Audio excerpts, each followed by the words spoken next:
शिक्षा विभाग, शिक्षकों का आंदोलन, शिक्षकों का जो परेशानियां हैं वो लगातार बढ़ती जा रही। आंदोलन आपके सामने है। हर दिन आए दिन शिक्षा के विभिन्न तरह के संगठन जो हैं अपनी मांग को लेकर आंदोलन करते नजर आते हैं। आज इसी संबंध में चर्चा करने के लिए हमारे साथ में शिक्षा मंत्री बैजनाथ राम जी मौजूद हैं। हम लोग सीधा उनसे जुड़ते हैं, उनसे बात करते हैं कि आखिर शिक्षा विभाग का जो आंदोलन है लगातार क्यों बढ़ता जा रहा है और इसके निराकरण के लिए क्या सोच रहे हैं। सर, न्यूज़ 100 में आपका स्वागत है। सर, फिर शिक्षा विभाग का जो आंदोलन जो है लगातार बढ़ता जा रहा है, दिनों दिन देखा जा रहा है कई संगठन जो है राजभवन के समीप में आंदोलन करते दिख रहे हैं। क्या इसी लगातार तो नहीं, अभी शिक्षा विभाग का 2 आंदोलन शुरू हुआ था, दोनों को हमने समाप्त करा दिया है। आज झारखंड राज्य माध्यमिक शिक्षा संघ के कुछ लोग आए थे मेरे से मिलने और उन्होंने अपनी बातों को बताया है और हमने कहा कि विभाग इस दिशा में आगे बढ़ा है और कार्रवाई हो रही है, इसलिए इस आंदोलन में जाने की जरूरत नहीं है। तो उन लोगों ने ये कहा भी कि नहीं, हम लोग केवल एक सांकेतिक आज का था हम लोगों का और मकसद था आपसे मिलना और बात करना। तो उन्होंने सारी बातें अपनी रखी हैं। एमएससीपी का मामला, प्रोन्नति का मामला और विद्यालयों में बहुत अधिकांश जगहों पर आज प्रधानाचार्य नहीं है तो प्रधानाध्यापक की भी नियुक्ति हो और प्रमोशन में जो 15 साल है उसको थोड़ा कम करने का अगर लोगों ने किया है तो वाजिब है कि आज विद्यालय में प्रधानाचार्य नहीं है, प्रभार में चल रहा है विद्यालय, तो उससे कहीं न कहीं व्यवस्था पर प्रभाव पड़ता है। हमने कहा कि इन सारे विषयों को हम लोग देखेंगे और जो उचित होगा उस दिशा में हम लोग आगे कार्रवाई करेंगे। सर, उनके द्वारा ये भी कहा जा रहा था कि जो शिक्षक हैं, जो सहायक मतलब जो असिस्टेंट शिक्षक जो हैं वो ये भी पदभार पर है, प्रभारी के रूप में है और उनको कोई अलग से प्रोत्साहन टाइप का कोई राशि नहीं मिलता है, उसको लेकर के भी वो सवाल उठा रहे थे। नहीं, इसीलिए प्रमोशन की मांग किया उन्होंने, या एमएससीपी जो है वही चीज़ है।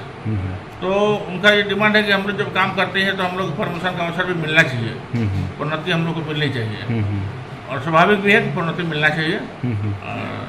काफ़ी समय हो जाने के कारण लोगों के मन में एक संतोष बढ़ता है, लेकिन हमने कहा है कि नहीं, इस पर कार्रवाई विभाग कर रहा है, घबराने की जरूरत नहीं है, लेकिन क्रमबद्ध तरीके से हम सारी समस्याओं का समाधान ढूंढ रहे हैं। लोग इससे सहमत भी हुए, लोगों ने ये जरूर कहा कि हाँ, विभाग में कुछ न कुछ गति आई है और अब विभाग अभी काम कर रहा है, तो हम इस बात से सहमत हैं कि विभाग तेजी से आगे बढ़ रहा है जी, तो संतुष्ट है।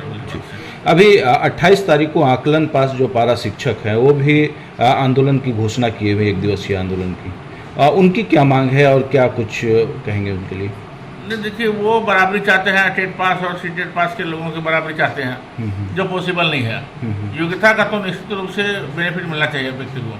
कोई भी व्यक्ति, एक व्यक्ति एमए क्वालिफाइड है और दूसरा 7 क्लास पास है तो दोनों की बराबरी नहीं हो सकती है, तो ये उनका डिमांड गलत है। आकलन पास भी उसमें से बहुत सारे लोगों ने किया है, कुछ लोगों ने नहीं किया है और अगर सभी लोगों को, जिसे होता है देहाती भाषा में है कि सबको एक लाठी साखना, तो ये संभव नहीं है और उचित भी नहीं है। तो जिनकी जैसी योग्यता है उसके अनुसार उनका सम्मान मिलना चाहिए।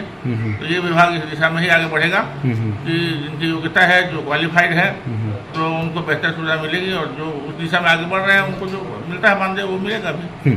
सर, विभाग के द्वारा ही लेकिन आकलन पास कराया गया था, आकलन जाँच कराई गई थी और उसमें जिसमें वो लोग अपने आप को बता रहे हैं कि हम पास हैं। नहीं, सभी लोग पास नहीं है ना, आकलन तो अभी भी चल रहा है और जो आरटी है उसके अनुसार आकलन को तो मान्यता दिया ही नहीं है।